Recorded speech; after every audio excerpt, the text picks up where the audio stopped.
Bienvenue à tous dans ce meet-up météo organisé dans le cadre du 21e Forum international de la météo et du climat. Je m'appelle Karine Durand, je suis journaliste spécialiste météo et climat. Je suis également conférencière, je travaille pour plusieurs médias comme Futura Science, comme le groupe Canal avec les chaînes CNews et C8.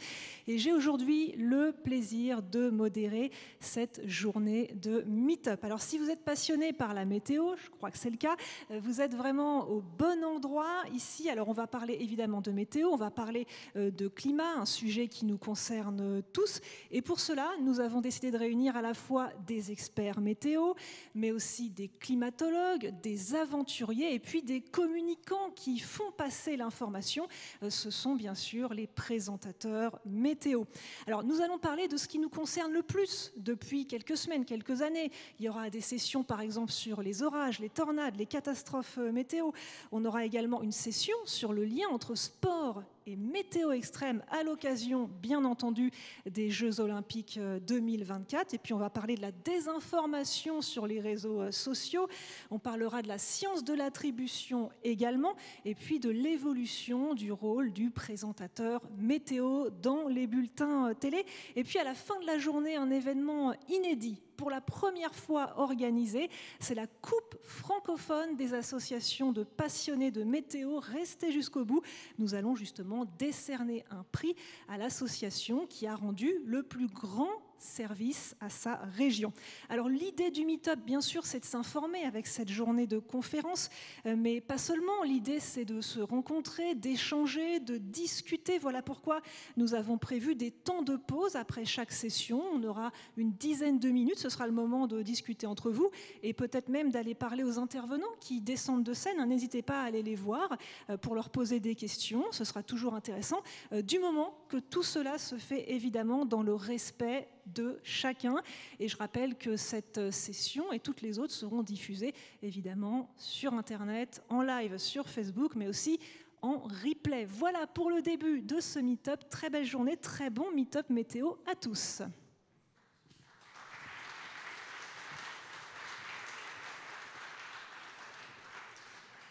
Merci à tous. On va maintenant diffuser la première session de cette journée. Orages violents, tornades, catastrophes météo. Comment les études de terrain sont-elles réalisées? Alors on le sait, lors d'une catastrophe météo qui est liée au vent, certains médias n'hésitent pas à parler de tornades, peut-être un peu trop rapidement. Ce n'est pas forcément le cas. Il faut une enquête de terrain pour savoir de quoi il s'agit exactement. Et c'est pour ça que nous réunissons justement des personnes, des scientifiques et des experts qui travaillent sur ce sujet.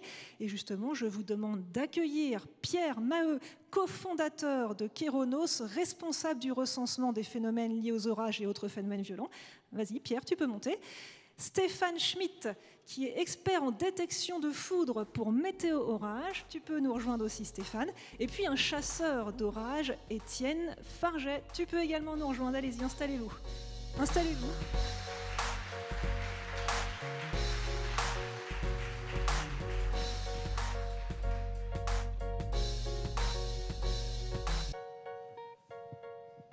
Alors un sujet passionnant. On va commencer avec toi, Étienne. Justement, tu es chasseur d'orage et avant de parler des enquêtes et de leurs intérêts, on va déjà parler de ce qui se passe un petit peu avant.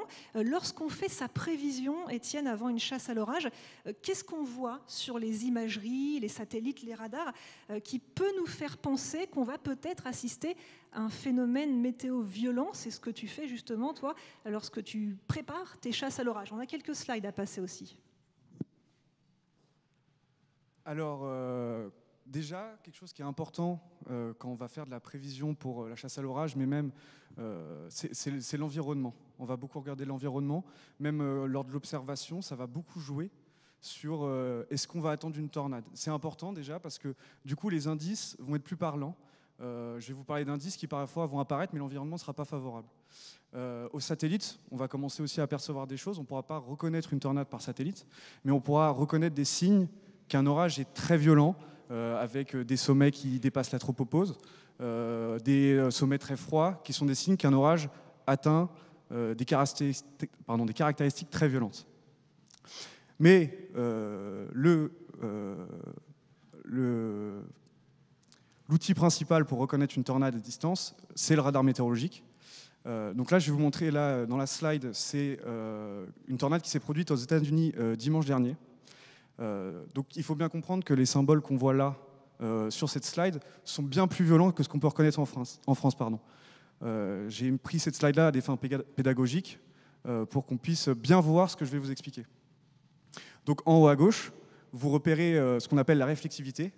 Donc c'est les précipitations. C'est quand on vous parle de précipitations et qu'on vous montre les imageries radar à la télé, c'est exactement ce qu'on vous montre. Et donc avec ces images-là, on peut déjà reconnaître une supercellule qui est favorable à la tornade, donc le type d'orage. On peut reconnaître ce qu'on appelle un écho en crochet, donc ce qui est une sorte de cédille inversée en dessous de l'orage, qui est le signe qu'il y a une rotation forte au sein de l'orage et mature. Et dans cet exemple-là, qui est particulièrement extrême, on a ce qu'on appelle une balle de débris. Donc c'est la boule violette que vous voyez que j'ai entourée en noir. C'est-à-dire que la tornade est tellement puissante et soulève tellement de débris qu'on voit les débris à la réflectivité radar, ce qui est un signe d'une très puissante tornade. Je ne crois pas que ça ait été repéré en France encore, mais ça pourrait arriver sur une très très grosse et très violente tornade. Ensuite, on voit la vélocité radar, donc juste à droite, qui sont les vents au sein de l'orage. Le radar repère avec comment se déplace la pluie, la vitesse et la direction des vents. Les vents en vert sont ceux qui vont vers le radar et en rouge ceux qui s'éloignent. Donc là encore, d'avoir ces deux paramètres très vert et très rouge très rassemblés est le signe d'une forte rotation. Ce n'est pas toujours le cas, il faut faire attention quand des paramètres très verts sur la vélocité radar et très rouges sont rassemblés, ça peut être aussi d'autres signes, il faut faire attention à la position du radar. Mais là, pour le coup, une tornade très violente était en cours et c'est très visible. Et enfin, le dernier paramètre, celui qui est en bas à droite, qu'on appelle le coefficient de corrélation, va s'intéresser à la forme des objets dans le ciel et, selon leur cohérence, va faire apparaître ce point bleu au radar. Si jamais il y a beaucoup de débris dans le ciel, les débris sont d'une forme qui sont très incohérentes entre elles. Ça va être des poteaux, ça va être une voiture, ça va être des branches d'arbres, ça va être une table de chevet, ça peut être plein de choses. Et donc du coup, ça se remarque au radar et ça c'est aussi le signe qu'il y a une tornade au sol quasiment certaine. C'est l'un des signes les plus forts qu'on puisse reconnaître. Et donc, on a cette boule bleue au radar qui est très parlante. Voilà. J'ai une autre slide. Est-ce que tu voulais décrire celle-là aussi ? Alors celle-là on a fait un orage avec Florian qui est dans la salle. On le suivait, on était en train d'arriver sur Reims. Et la couleur que vous voyez est complètement naturelle. On était au sein de l'orage, la photo est brute. Et les couleurs étaient impressionnantes. On l'a suivi pendant plusieurs heures. Donc ça a été très prenant en chasse à l'orage, en termes de chasse à l'orage. Et on voit le radar en haut à droite, et donc c'était vraiment un orage qui était très, très venteux. Donc on repère, dans l'animation, on repère cette rotation et cette forme d'arche. Et Kéronos, justement, avait fait une analyse sur cet orage-là et avait repéré des vents extrêmement violents, de mémoire jusqu'à 150 km/h. Merci Étienne. Pierre Maheu, donc cofondateur de Kéronos, je pense qu'on connaît tous Kéronos ici, justement spécialisé dans les orages violents, les tornades. Alors Pierre, une fois qu'un phénomène violent, comme ce qu'on vient de voir ici, s'est produit dans un endroit, il n'est pas toujours facile de savoir ce qui s'est passé s'il n'a pas été filmé, ce qui arrive parfois la nuit. Justement, on brandit souvent le mot tornade, alors qu'au final, ce n'est pas forcément le cas, c'est ce qu'on va voir. Il y a d'autres phénomènes météo qui sont liés au vent. Et donc, justement, Kéronos fait des enquêtes pour déterminer de quel phénomène il s'agit exactement. Exactement, on réalise des enquêtes. Alors, comme le disait Étienne, l'idée, c'est déjà de savoir dans les grandes lignes ce que le radar a donné au niveau du phénomène en tant que tel, ne serait-ce que pour avoir une idée vague, pas trop précise, du phénomène potentiel auquel on a eu droit, sans trop rentrer dans le détail pour ne pas influencer l'enquête et conclure de façon trop prématurée en ayant une idée préconçue en tête. C'est pour ça qu'il faut toujours analyser le radar, mais surtout aller sur le terrain pour se faire un avis définitif. J'illustrerai mon propos avec la slide que vous voyez là et qui permet rapidement de savoir qu'il y a deux grandes catégories de vent lorsqu'on fait une enquête de terrain. Avant de revenir dans le détail sur cette slide, il faut savoir qu'une enquête qui est bien faite, c'est une enquête qui réunit au moins 3 paramètres d'observation. Le premier étant l'organisation des dégâts qu'il faut pointer, comprendre l'essence de chute des différents débris observés ou dans les chutes d'arbres ou au niveau des habitations ou des infrastructures. Être en capacité d'en déterminer l'intensité, puisque ce n'est pas tout de définir la nature du phénomène, on aime bien aussi savoir quelle est son intensité. Et en troisième lieu, de savoir quelle superficie a été touchée, parce que ça permet aussi de mesurer l'étendue du phénomène en question. Et une fois que cette analyse a été faite, alors elle peut prendre quelques heures, comme 4 semaines pour le cas de la tornade Biuko en ce qui nous concerne, parce que forcément c'était un phénomène majeur.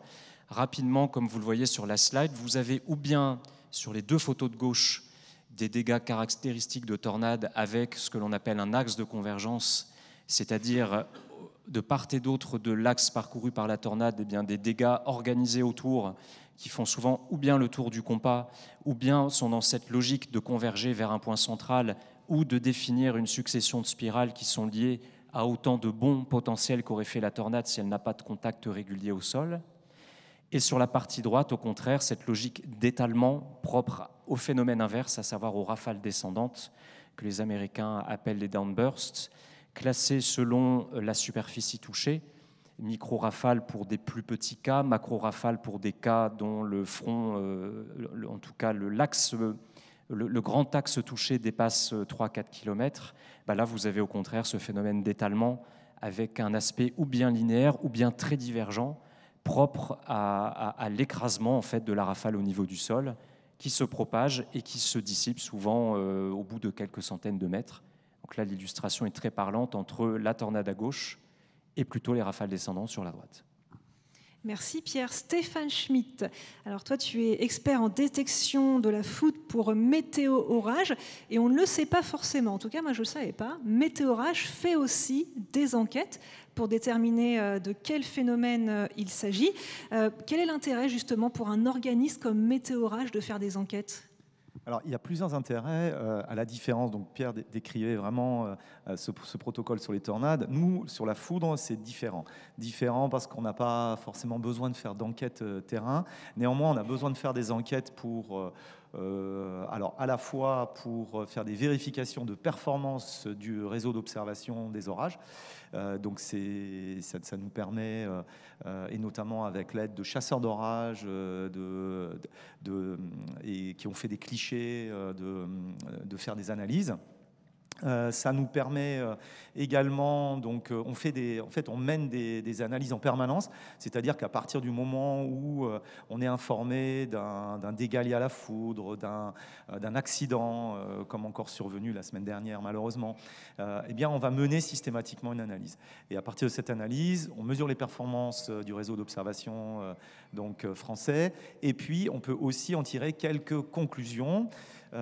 Ou aider des organismes à en faire. C'est-à-dire que ces enquêtes terrain, en fait, elles ne sont pas forcément que pour nous, mais elles permettent aussi d'alimenter en fait tous les travaux de recherche dans des domaines très variés, c'est-à-dire qui vont des sciences humaines, par exemple l'étude d'accidentologie humaine liée à la foudre, des scientifiques avec par exemple eh bien, l'identification, vous savez il y a à peu près dans les années 90 de phénomènes, les TLE, des phénomènes inversés identifiés et pour lesquels eh bien, aujourd'hui on aide à faire des corrélations et à déterminer quelles sont les conditions qui déclenchent en fait ces fameux Sprite, Blue Jet, ELF. Donc voilà, donc contribution à la recherche scientifique, contribution à la recherche médicale également. Lors de, notamment pour d'aide aux victimes, pour arriver à mieux comprendre ce qui s'est passé et les aider en fait même à guérir, je dirais, quelque part, quoi. Voilà, donc des applications assez diverses et variées.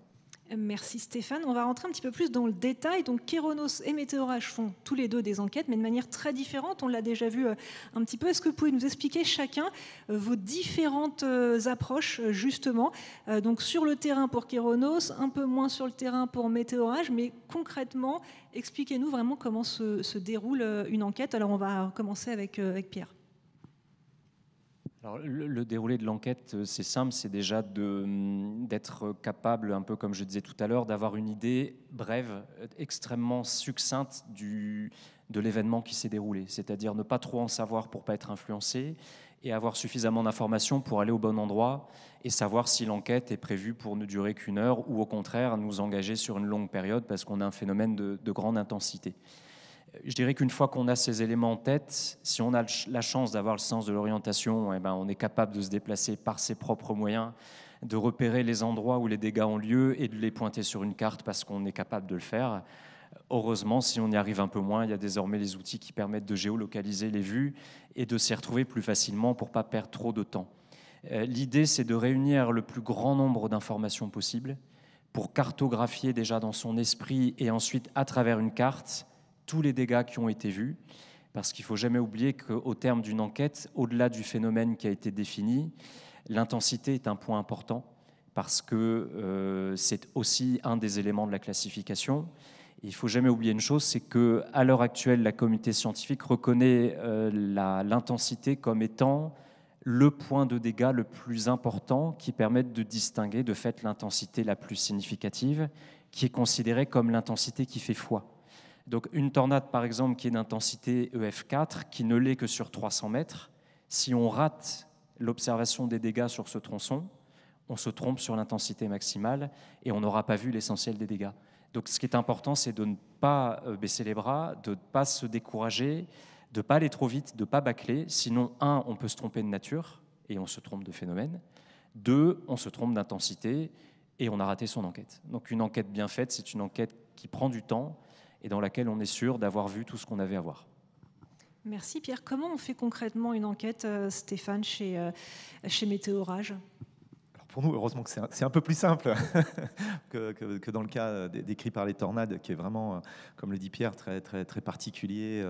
Nous, heureusement pour nous, en fait, les études de corrélation, c'est de valider que c'est bien la foudre qui est à l'origine, par exemple, d'un sinistre, le plus souvent, ou même d'atteinte à l'intégrité des personnes, quoi. Voilà, donc ça ne nécessite pas de déplacement parce qu'aujourd'hui, on dispose d'un réseau de mesures, donc le réseau de détection de la foudre en France, dont les performances permettent très rapidement de conclure. Je dirais dans 99% des cas, on conclut. On le voit sur cette image, vous voyez ici, avec donc, je le disais, on analyse en permanence les retours terrain. Donc, on a là, par exemple, ces dernières années, enfin c'est sur 3-4 dernières années, on a analysé un peu plus de 500 cas. Et donc ces cas, là typiquement on a donc une maison qui a brûlé dans la région de Tarbes et vous voyez le petit moins en bleu, c'est l'impact de foudre et donc c'est la localisation de l'impact de foudre par rapport à la maison. Voilà, donc vous voyez que moi, l'avantage par rapport à Pierre, où c'est beaucoup plus compliqué, moi j'ai juste à répondre à la question oui-non. Et dans certains cas, alors dans certains cas, ça peut être plus complexe, je simplifie un peu, mais voilà, ça c'est le premier niveau de corrélation. Ensuite, on a quelques cas où c'est beaucoup plus compliqué. Et en cela, on est beaucoup aidé par les chasseurs d'orage. Et peut-être que je vous expliquerai tout à l'heure en quoi on a pu l'être. Et puis, non, voilà. Et donc, ces enquêtes, elles permettent de valider ou invalider l'origine foudre d'un sinistre. Et dans certains cas, d'aider, par exemple, le secteur des assurances parmi les applications possibles, quoi. Alors justement, on va montrer des exemples concrets pour vraiment rentrer dans le vif du sujet. Vous avez chacun, Kéronos et Météorage, un exemple d'enquête à nous montrer, à nous détailler. On va commencer avec toi, Pierre. Je pense que le cas n'échappera, ne surprendra pas les gens présents dans la salle et ceux qui nous écoutent. J'ai pris l'exemple de la tornade de Bihucourt du 23 octobre 2022 parce qu'elle apparaît comme un cas extraordinaire au sens propre du terme, puisque le moteur de la supercellule a été capable de générer un phénomène qu'on a considéré comme unique sur une trajectoire de 206 km. Et cette tornade, pour moi, elle est l'illustration de toute la difficulté parfois de conclure sur un cas. Est-ce qu'on parle d'une tornade ou de plusieurs ? Et dans quel cas n'en compte-t-on qu'une seule ? On a beaucoup discuté avant de la publier et puis on s'est rendu compte que les critères étaient conformes à celles de la tornade unique. Et je rappelle que la tornade unique, c'est avant tout un moteur, souvent issu d'une supercellule évidemment, qui est capable de générer un phénomène rotatif qui est toujours structuré, présent ou génère des dégâts sur moins de 3 km de trajectoire. C'est-à-dire qu'on accepte des interruptions temporaires tant qu'elles ne sont pas trop longues, et surtout qu'on ait une même cohérence spatio-temporelle, c'est-à-dire que la structure supercellulaire identifiée ne subit pas suffisamment de modifications, de forme, de trajectoire, de structure pour considérer qu'on a plusieurs phénomènes. Et Bihucourt, ça a été ça a été des remontées de terrain qui, en 24 heures, ont permis d'identifier d'abord une trentaine de sites touchés, puis on s'est rendu compte que c'était sur la même trajectoire, puis on s'est rendu compte que c'était la même supercellule, et puis par une enquête de terrain qui nous a pris 4 semaines, on a tout relié, et on n'a jamais eu plus de 3 km d'interruption de dégâts, si bien qu'en fait, on a pu identifier un seul événement tornadique, donc une seule tornade, et donc 206 km entre le département de l'Eure et la Belgique. Et voilà en quoi cette tornade est remarquable. Elle reste à l'heure actuelle un record européen de trajectoire et à l'échelle mondiale se débrouille très très bien par rapport aux États-Unis puisqu'elle figurerait, je ne vais pas dire dans le top 10 puisqu'on n'est jamais capable d'avoir une climatologie très reculée, mais sur les dernières années fait partie des très très grosses trajectoires à l'échelle de la planète. Voilà. Ouais, vraiment incroyable cette tornade. On a également un exemple avec toi Stéphane, un petit peu plus récent d'ailleurs cette fois-ci l'exemple. Oui, absolument. Alors c'est une analyse qu'on a faite lors de Kiaran parce que, je le disais tout à l'heure, ça peut être assez basique, hein, le fait de faire de la vérification à chaque fois qu'on est informé, qu'on a un retour terrain sur des dégâts. Et puis là, en fait, on a eu pas mal de retours terrain faisant état de dégâts lors de Kiaran et notamment liés à la foudre. Donc ça nous a un peu mis la puce à l'oreille. On s'est dit, bon, finalement, on ne s'attendait pas nécessairement à entendre parler de foudre pour Kiaran. Et donc, on s'est dit, on va analyser ce cas. Depuis, d'ailleurs, on en a analysé 2 autres et sur des phénomènes assez similaires de novembre-octobre. Et d'ailleurs, c'est publié dans le dernier numéro de la météorologie qui est sorti là la semaine dernière. Voilà, donc la particularité, en quelques mots, de cette tempête en matière de foudre, c'est le fait que, alors, pour ceux qui sont à l'aise ou qui voient ce type d'image à gauche avec tous ces petits points rouges, donc ce sont des éclairs, et ceux qui sont familiers avec ce type de carte remarqueront immédiatement que c'est vraiment pas une grande activité orageuse, hein, surtout par rapport comparé à des phénomènes qu'on rencontre en été où on peut même plus voir le fond de carte géographique derrière avec des points partout. Et bien là, on remarquera qu'on a une activité quand même assez clairsemée et pas très importante. Et alors, c'est là où, en faisant une analyse qui ne se limite pas à une analyse quantitative du nombre d'éclairs, et si on regarde leurs caractéristiques, parce qu'en fait, je parlais du réseau de détection français, ce réseau, il est capable donc de détecter, de localiser en fait tous les éclairs qui se produisent en France, et ça depuis plus de 35 ans. Voilà, donc c'est-à-dire qu'on a une base de données aujourd'hui qui comprend tout ce qui est tombé sur le sol français depuis 1987. Et donc, au-delà de cette localisation des éclairs, on mesure en fait leurs caractéristiques électriques, donc le courant de décharge et en kiloampères. Et donc, ce courant de décharge, eh bien, dans certains cas, on se rend compte qu'on a des courants plus intenses en hiver. Et là, sur le cas de Kiaran, c'était phénoménal parce qu'on s'est retrouvé avec une grande proportion d'éclairs donc positifs. Alors le fait qu'ils soient positifs ne vous parlera pas forcément, mais le fait que les positifs ont des intensités beaucoup plus importantes, eh bien, est un élément important dans la mesure où ça engendre davantage de dégâts. Hein, c'est-à-dire qu'en fait, on avait des intensités 2 fois plus importantes qu'en règle générale.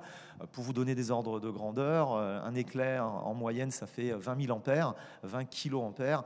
Là, en fait, on était au-delà des 50-60 kiloampères. Donc 2 voire 3 fois plus important qu'en règle générale. Voilà. Et donc ça, donc à travers ce type d'analyse, je le disais tout à l'heure, ces analyses on les mène pour nous, mais on les mène aussi dans le cadre de recherche. Alors recherche académique ou non, hein, c'est-à-dire que si un organisme, même parmi vous, souhaite faire de l'analyse, eh bien complémentaire, eh bien, ce type d'analyse permet d'alimenter aussi la recherche. Le fait, vous voyez par exemple, je mentionne la configuration de dipôles négatifs. En fait, ces éléments-là, analysés après par le labo d'aérologie, par exemple à Toulouse, ou par des chercheurs en électricité atmosphérique, eh bien, permet ensuite d'alimenter l'analyse de ces cas avec ces suspicions ici, par exemple, de ce qu'on appelle des dipôles inversés. Et le fait que, je parlais donc de ces fameux positifs, eh bien, ce cumulonimbus avec ces charges qui peuvent être inversées, donc avec, au lieu d'avoir très schématiquement donc, des charges négatives à la base du nuage, eh bien, se retrouve avec davantage de charges positives. Et donc, eh bien, ces charges positives ont la particularité de générer des courants de plus forte amplitude. Donc là, par exemple, on a analysé quelques cas. Je vous disais, c'est parti d'un retour de terrain et avec des cas où, en fait, les dégâts ont été générés par des éclairs donc, qui faisaient respectivement 137 000 et 160 000 ampères. Voilà, donc ça donne voilà un cas d'analyse. Merci Stéphane. Alors justement, une autre question pour vous deux, Pierre et Stéphane. Est-ce qu'il y a des enquêtes qui vous ont vraiment plus marqué, que vous avez préférées, ou alors qui vous ont complètement déconcerté, ou avec des phénomènes qui n'étaient pas du tout ce qu'on attendait au final? Ça a été difficile de faire un choix parce que dans les quasiment 100 000 événements qu'on a essayé de diagnostiquer chez Keraunos, on a retrouvé 1000 tornades sur ces 100 000 événements. J'ai hésité avec des cas américains sur lesquels on a pu enquêter, qui étaient quand même intéressants aussi il y a encore quelques semaines quand on y était. Mais finalement, j'ai retenu la tornade de Haumont du 3 août 2008 parce que finalement, jusqu'à présent, c'est la tornade de la plus forte intensité qu'on a eu à enquêter.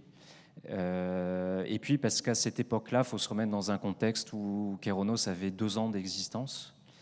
Donc on avait une connaissance évidemment qui n'était pas celle d'aujourd'hui, et cette tornade nous a montré qu'en fait on n'était pas grand-chose et qu'on avait encore beaucoup à apprendre, et ça nous a presque même motivés pour ne pas lâcher sur les connaissances et l'amélioration des connaissances des phénomènes comme ça, parce que je peux vous dire que sur place au Mont, c'était très émouvant.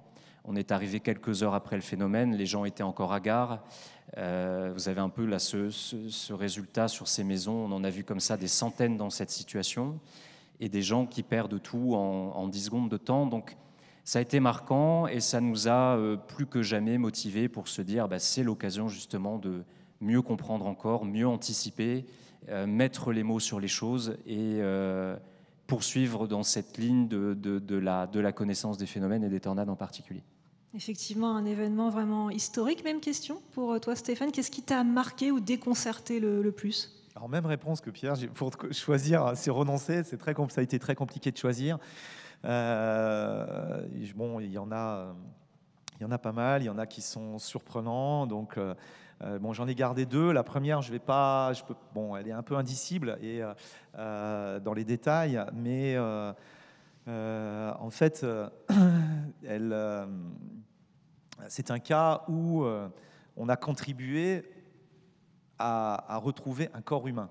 Bon, là, vous allez me dire, j'ai plombé un peu l'ambiance, ça a l'air un peu sordide, mais en fait, ça a été très important, et notamment pour la famille de la victime, qui a pu faire son deuil. Et voilà, donc vous voyez qu'en fait, c'est vrai que quand vous êtes confronté à ce type de cas, ça m'était arrivé un vendredi. J'ai aidé donc la sécurité civile, la famille à localiser un corps. C'est vrai que là, du coup, voilà, Pierre parlait de cas émouvants, ça l'a été. Et puis, bon, je vais vous citer quand même un cas un peu plus léger. Et ce cas le plus léger, bon, certains d'entre vous en ont peut-être entendu parler, ça a été un cas d'un monument donc, en Gironde qui a violemment explosé, dont les dégâts ont été très importants, et donc qui a engendré la plainte du département pour vandalisme, et avec quelques débuts d'enquête, avec des suspicions de néo-nazis ou autres. C'était un monument érigé à la gloire de la résistance. Voilà. Et donc là, il y a eu une enquête journalistique parce que scepticisme, on ne trouve pas de baramine, on ne trouve pas de... Voilà, il n'y a rien qui laisse présager que ça pourrait être un cas de vandalisme. Voilà. Et donc là, le journaliste de Sud-Ouest s'interroge et puis tout d'un coup a l'idée, parce qu'on avait réalisé une interview il y a quelques années, et puis il se dit, tiens, mais on m'avait parlé de la foudre et de la capacité à vraiment engendrer des dégâts, même dans la pierre. Voilà. Et donc il m'a sollicité. Et donc là, vous voyez l'image du milieu, il n'y a absolument aucun doute sur l'origine, avec un impact qui est vraiment sur le monument, et donc avec une intensité, vous voyez, au-delà de 130 ou 160, sur ce cas, j'ai plus en tête, kiloampères, et qui a permis de requalifier finalement ce cas, et qui est passé d'un cas de vandalisme à un cas finalement un peu plus céleste de foudroiement. Donc voilà, et un peu plus léger que le premier. Est-ce qu'il y a eu des enquêtes où il était impossible de tirer une conclusion, on ne sait absolument pas ce qui s'est passé? Ce sont des choses qui arrivent notamment sur des cas de très faible intensité et ou qui ont été enquêtés trop tardivement. Parce qu'en fait, plus le temps passe, plus les dégâts sont déblayés.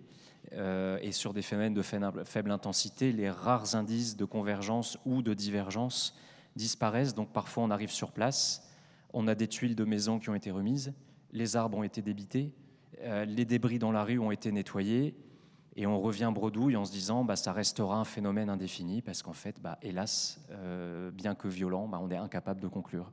Ça peut être relativement fréquent, surtout quand on arrive tardivement. D'accord. Stéphane, pour toi aussi, des cas impossibles?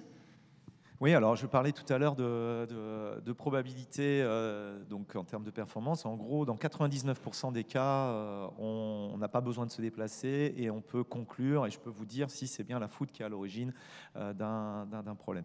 Dans certains cas, c'est plus difficile. Et donc il y a par exemple des cas très atypiques qu'on appelle des cas d'upward lightning en anglais, donc d'éclairs ascendants qui sont issus, alors c'est typiquement ce qu'on va retrouver sur la Tour Eiffel, c'est-à-dire qu'en fait c'est un éclair inversé. Alors on peut, sur la Tour Eiffel, donc vous voyez c'est assez atypique. Maintenant il se trouve qu'en France et un peu partout en Europe, on a aussi des éoliennes un peu partout, et en fait on se rend compte que sur les éoliennes aussi, on a ces upwards qui ont la fâcheuse tendance de se former, et donc c'est très difficile de conclure. Et là, en fait, il m'arrive d'avoir l'aide inopinée et sacrément intéressante des chasseurs d'orage. Alors, je ne sais pas si on avait, pardon, j'anticipe peut-être, je ne sais plus si j'avais mis une image dans mes slides, mais en fait, deux cas qui m'avaient été donc envoyés par Bruno Beuret et Laetitia Gibault sur des ascendants sur des parcs d'éoliennes. Et voilà. Et en fait, en regardant, si j'avais pas eu leur cliché, dans un cas, j'étais incapable de conclure parce que c'était pas clair. Et dans le deuxième, en fait, on a mené des analyses. En fait, il y avait deux parcs. Il faut imaginer. En fait, ils ont pris une photo avec un parc à droite, un parc à gauche. Et puis sur celui de gauche, on voit des ascendants. Il y a très peu. Nous, on suspecte une petite activité d'intranuage, mais c'est pas clair. Et sur le deuxième, en fait, à droite, on voit un éclair positif de forte amplitude. Et en fait, on sait que ce sont à partir de ce type de signature, on peut identifier des upwards. Voilà. Donc vous voyez, mais c'est grâce en tout cas là à un chasseur d'orage, mais c'est pas toujours possible de conclure, même si c'est que dans 1%, je dirais, des cas que c'est problématique. Merci Stéphane. Alors justement, on parlait de chasseurs d'orage, je reviens vers toi, Étienne. Toi aussi, j'ai envie de savoir, toi tu chasses beaucoup en Île-de-France, mais pas seulement, tu te déplaces pas mal. Quelles sont les chasses qui t'ont vraiment le plus marqué, les phénomènes les plus incroyables que tu as pu observer? Alors, déjà, il y avait l'exemple de Reims dont j'ai parlé tout à l'heure, parce qu'elle a été particulièrement éprouvante. On l'a suivi pendant plusieurs heures. On a été dans ce qu'on appelle le core punch, donc c'est-à-dire à l'intérieur de l'orage pendant longtemps. Et on avait de violentes rafales à l'intérieur, donc on avait des arbres qui nous tombaient dessus. Donc c'était quelque chose qui était vraiment très impressionnant pour le coup à vivre. Je ne pense pas que je le referai maintenant, mais voilà, c'était une de mes premières chasses. Je savais pas trop, on l'a suivi pendant longtemps, et c'est après coup on s'est dit waouh, on l'a échappé belle. C'était vraiment impressionnant. Et il y a ce cas de tuba très allongé que j'ai observé juste au-dessus de chez moi. Et par hasard, j'étais pas parti chasser. Pour tout vous dire, dans ma vie personnelle, j'étais en train d'emmener mon frère chez sa copine. Et il y a un moment, je tourne ma tête sur la gauche et j'aperçois ce tuba, complètement par hasard. Juste au-dessus de chez moi, vraiment, on est à 10 km. Et ça, c'était vraiment quelque chose qui m'a marqué parce que forcément, c'était l'une de mes premières chasses aussi, malheureusement inopinée. Et incroyable, quoi. C'est dans les Yvelines, donc. C'est juste au-dessus, c'est à Magny-en-Vexin, donc Val d'Oise. Voilà. Mais c'était super impressionnant et donc ça m'a particulièrement marqué forcément d'observer ça juste à côté de chez moi. Ah bah bravo, magnifique photo. Justement, Étienne, chasser les orages, c'est quand même compliqué. Ça peut être dangereux. Il ne faut pas le prendre à la légère non plus. Hein. On le rappelle, ce n'est pas une activité qui s'improvise comme ça. Qu'est-ce qui, selon toi, pourrait permettre d'améliorer justement la chasse à l'orage ou même le réseau d'observation, à la fois pour ceux qui veulent, comme toi, chasser les orages, mais aussi pour le grand public? Qu'est-ce qui manque? Bon, il y a certains trucs un peu connus, il peut y avoir des trous dans les radars, etc. Mais moi, je pense que le plus important, ça va être de la culture, que ce soit parce que l'observation humaine est très importante. Je pense aussi pour Kéronos, par exemple, que le phénomène soit directement observé comme il faut, ou bien reporté comme il faut. Pour la grêle, par exemple, c'est quelque chose qui n'est pas forcément connu, mais la grêle se mesure toujours dans le sens le plus long. Et donc d'avoir de la culture comme ça, de bien signaler les phénomènes, que ce soit en termes de positionnement, que ce soit en termes de comment on le fait, que peut-être des indices sur la violence des vents. Je pense que de la culture et un bon réseau d'observation humain peut beaucoup aider parce que en ce moment, je trouve que c'est quelque chose qu'on délaisse beaucoup à l'ère des réseaux sociaux, à l'ère de l'observation numérique. Et je pense qu'on devrait remettre ça, ce réseau d'observation humain. Je pense que c'est très important. Effectivement. On a juste le temps pour une dernière question. Merci Étienne. Je voulais revenir sur toi, Stéphane, avec quelque chose d'assez étonnant concernant Météorage. Moi, ça m'a interpellée lorsqu'on a parlé. C'est le fait que Météorage travaille avec un réseau de chironopathologues, en fait avec des médecins. Alors pourquoi justement Météorage travaille avec des médecins? Alors c'est dur à dire chironopathologue, mais le pire c'est quand en plus on a des chironopsychopathologues. Là c'est voilà. Alors en fait, la France a été un des premiers pays du monde à avoir un expert. C'était le docteur Elisabeth Gourbière, qui était médecin à l'époque d'EDF et qui, à un moment donné, devait donc analyser chez EDF tous les cas d'électrisation et qui s'est intéressé à des phénomènes d'électrisation plus particuliers liés à la foudre. Et donc, la foudre tue, blesse, à travers donc effectivement l'électricité, pas uniquement, hein, il y a d'autres phénomènes induits, mais avec des caractéristiques propres. Hein. Certains d'entre vous ont déjà au moins vu ces images, les figures de Lichtenberg, ou des cas où en fait la violence et en tout cas l'intensité électrique peut avoir une incidence supérieure à un cas d'électrisation classique. Voilà, donc la France s'est dotée, a essayé en tout cas de faire des recherches en chironopathologie. La difficulté, c'est qu'il n'y a que 5, heureusement d'ailleurs, pardon, mais il n'y a que 5 à 10 victimes par an, donc ce qui limite les possibilités en termes de recherche. Et en plus, ces chironopathologues, ils ont besoin de données. Ils ont besoin de données pour émettre des hypothèses, déterminer si la victime a pu décéder ou des suites en fait, de courants induits, par exemple, le long du sol, ou est-ce que finalement la victime a été projetée et ce n'est pas forcément la foudre, etc., etc. Voilà, donc on a toujours travaillé avec des médecins. Donc il reste encore 2-3 chironopathologues en France qui essayent de monter en fait une association à Toulouse. Et puis en fait, on s'est aussi rendu compte que les victimes avaient besoin de connaître les caractéristiques de leur agresseur. Voilà, donc ça peut paraître surprenant, mais donc moi, la première fois, on m'a demandé d'intervenir dans le cadre d'une visite médicale, enfin d'une rencontre médicale entre eux et puis les victimes. Donc je ne savais pas trop quoi leur raconter, et à partir du moment où je leur expliquais ce qui s'était passé, comment ça s'était passé, que j'ai qualifié l'éclair qui avait été responsable, bien bizarrement, ça leur a permis de comprendre, ça leur a permis d'accepter. Voilà, sachant que alors je ne l'ai pas dit, mais c'est vrai que j'ai un peu schématisé les capacités de corrélation en vous disant qu'on est capable de corréler, on est capable d'aller en fait beaucoup plus loin, et sans vouloir incriminer les victimes, on est capable aujourd'hui de faire des analyses pour déterminer bien si qu'est-ce qui s'est passé avant, parce que très souvent quand on a des accidents comme ça, ce qu'on voit a posteriori, ce sont en fait, des retours d'expérience qui parlent d'orages soudains, imprévisibles, on ne pouvait rien faire, voilà, et qui malheureusement ne contribuent pas à améliorer la prévention. Puisque en fait, les analyses qu'on mène montrent que dans 9 cas sur 10, plus de 9 cas sur 10, c'est faux, et que c'est surtout malheureusement un défaut de prévention. Voilà, donc message de prévention, aide pour les victimes, et puis aide aussi à l'analyse médicale, sachant qu'il y a plein d'études de corrélation qui sont aussi faites par les médecins, c'est-à-dire que les Anglais avaient commencé avec est-ce que les crises d'asthme peuvent être liées à des orages. Donc ça, vous voyez, on est dans les années 90. Si vous n'avez pas de data, si vous n'avez pas de données, vous ne pouvez pas déterminer s'il y a un lien entre un déclenchement de crise d'asthme et la présence d'un orage. Là maintenant, par exemple, j'ai travaillé avec on a fourni des données à une jeune docteure là, pour sa thèse en neuro, qui voulait déterminer s'il y avait des liens avec des AVC ou certains voilà. Donc voilà, donc la recherche médicale, il y a de quoi faire, et il y a effectivement des liens entre la foudre et la médecine. Merci beaucoup Stéphane. On voit que les enquêtes ont des buts et des objectifs assez variés. C'était passionnant, on peut les applaudir.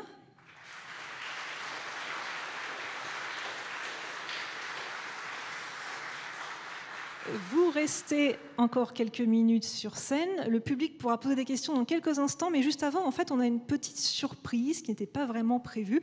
Je vais appeler quelqu'un d'autre sur scène, puisqu'on parle de tornades. Ça tombe bien. Nous avons l'honneur d'avoir dans cette salle l'un des plus grands spécialistes de chasse aux tornades. Il revient tout juste de 3 semaines dans les grandes plaines américaines. Il est arrivé hier par avion, je crois. Il va partager son expérience avec nous en quelques minutes, juste avant les questions et la pause.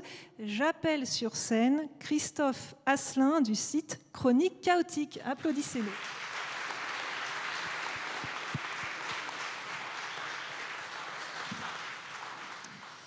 Alors Christophe, déjà, merci de nous rejoindre. Bravo d'être venu en un seul morceau de ta chasse à la tornade. Tu vas nous en dire quelques mots.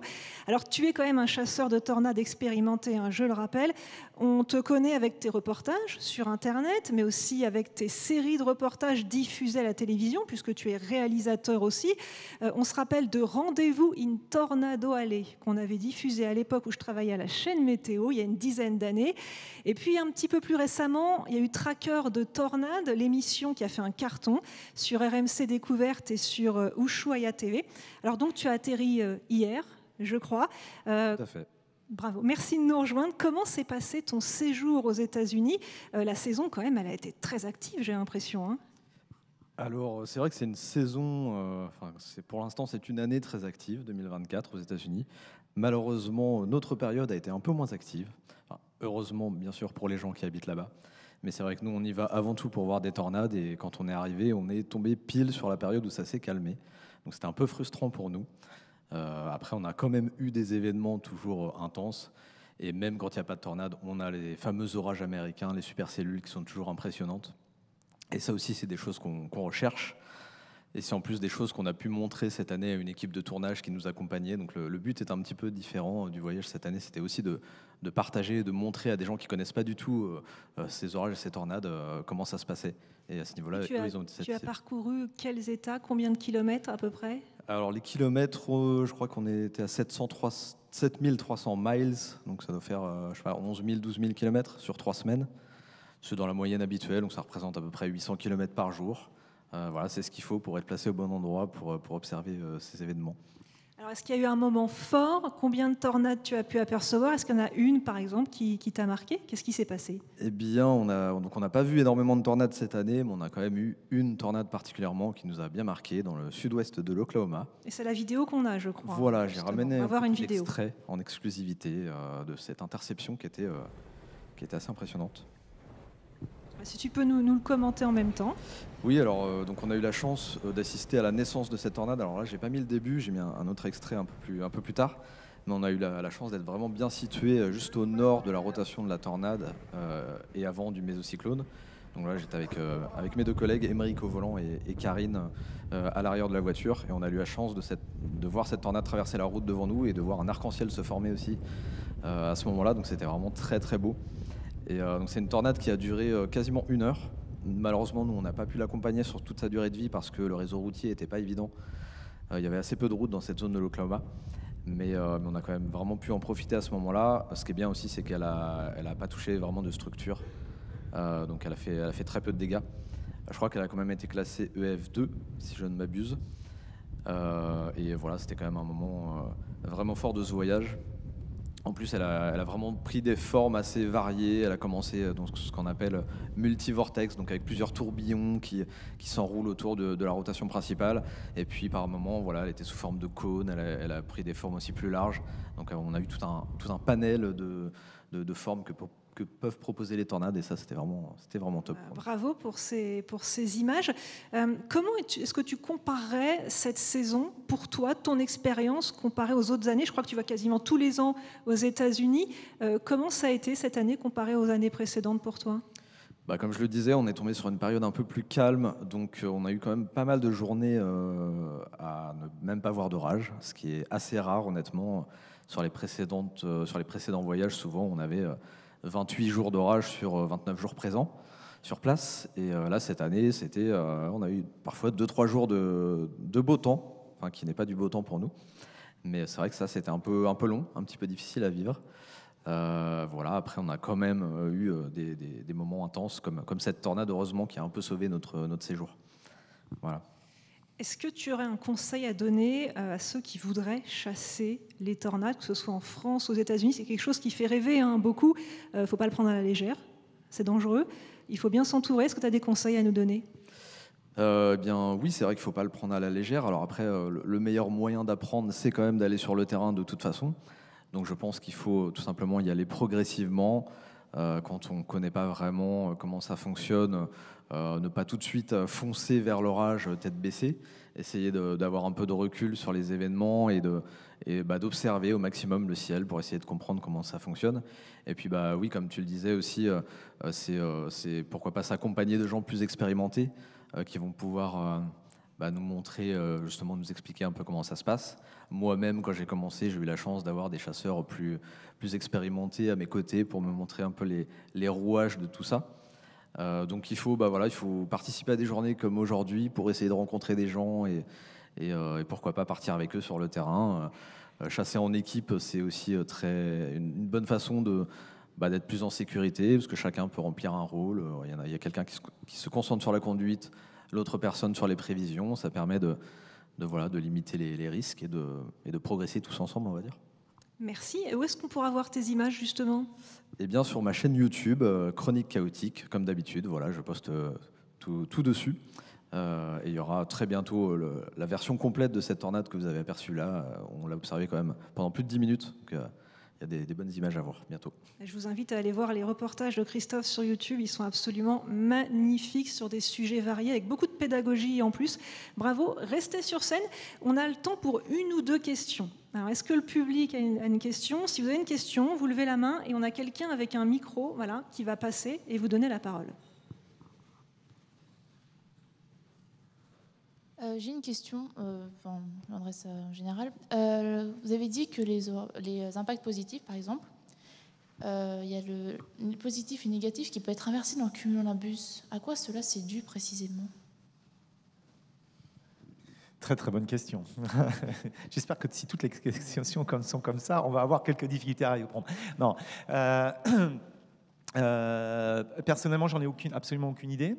Non, c'est vrai que c'est là, je pense qu'il faut, comme je disais tout à l'heure, en fait, nos données ne nous servent pas qu'à nous-mêmes.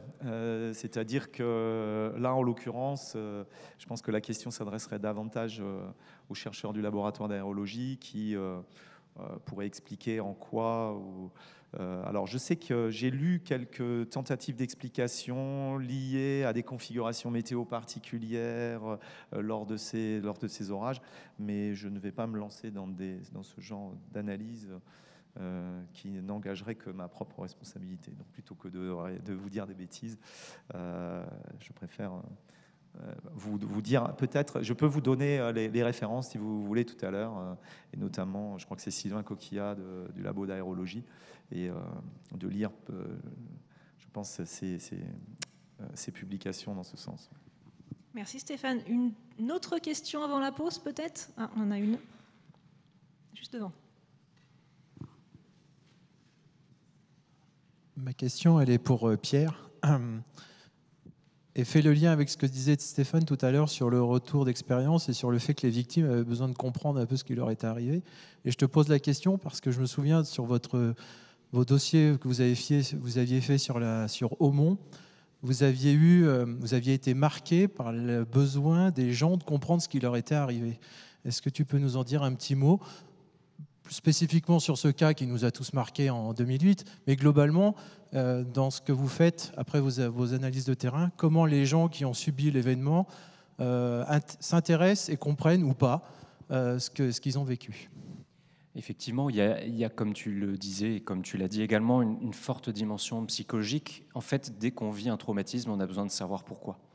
Et le problème, notamment sur le cas d'Aumont, le phénomène arrive de nuit, brutalement, avec des dégâts aussi forts, les gens avaient besoin de savoir en fait ce qui s'était passé. Et on se rend compte que dans les enquêtes de terrain, sans avoir évidemment la capacité d'être psychologue, c'est pas notre rôle, indirectement on le devient parce qu'il faut que les gens comprennent, il faut leur expliquer pourquoi, et ils sont souvent rassurés de savoir qu'ils peuvent mettre un mot sur le traumatisme qu'ils ont vécu. Et dans le cas de Aumont, ça a été tellement marqué qu'un an après la tornade, la mairie d'Aumont nous a sollicité pour faire une réunion à la mairie d'Aumont avec les principaux sinistrés qui étaient dans la salle, à qui on a dû réexpliquer le phénomène, expliquer à quelle heure il est survenu, quelle était son intensité, pourquoi il s'est produit, pourquoi ils ont eu des dégâts. Et étonnamment, alors que les gens dans la salle n'avaient plus de maison pour la plupart, ils nous ont tous remerciés. Parce que quelque part, ça leur a permis de comprendre ce qu'ils avaient vécu, comme à travers un deuil, parce que c'est un peu la même chose. On a pu mettre des mots sur ce qu'ils avaient ressenti, et ça contribue en fait à améliorer leur propre état. Et on se rend compte en fait à travers les enquêtes qu'on fait qu'on ne peut pas se limiter à une approche rigoureusement scientifique sans parler aux gens. La dimension humaine prend énormément de temps dans une enquête, et parfois c'est l'essentiel du temps, parce qu'il faut échanger, parce qu'il faut parler. Et il ne faut surtout pas négliger cet aspect, parce que c'est important aussi que les gens savent ce qu'ils ont vécu, et on est aussi là pour leur expliquer. Merci Pierre, merci à tous. On peut les applaudir tous les quatre, c'était vraiment intéressant.